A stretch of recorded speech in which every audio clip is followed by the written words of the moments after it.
ito ay rated SPG. Striktong patnubay at gabay ng magulang ang kailangan.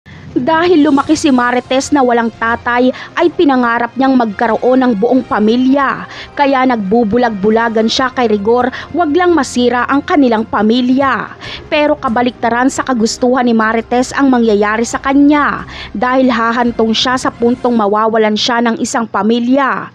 Sa ngayon ay si Rigor na lang ang mayroon si Marites, ngunit pipiliin pa ni Rigor si Lena.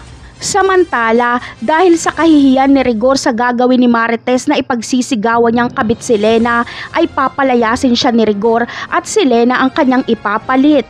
Kaya walang mapupuntahan si Marites. Dito niya maaalala si Tinding at Tanggol. Magsisisi siya ng husto dahil dapat ay si Tanggol at Tinding na lang ang kanyang ipinaglaban kay Rigor. Mapagtatanto ni Marites na binaliwala niya lang ang mga taong tunay na nagmamahal sa kanya. Pinili niya si Rigor pero hindi siya ang pinili nito.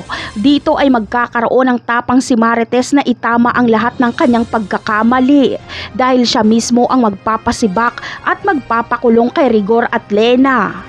Sa kabilang banda naman ay isa sa mga dapat gawin ni Tanggol ay ang harapin nito si Marsing at ipaalam sa kanila ang nangyari kay Mokang.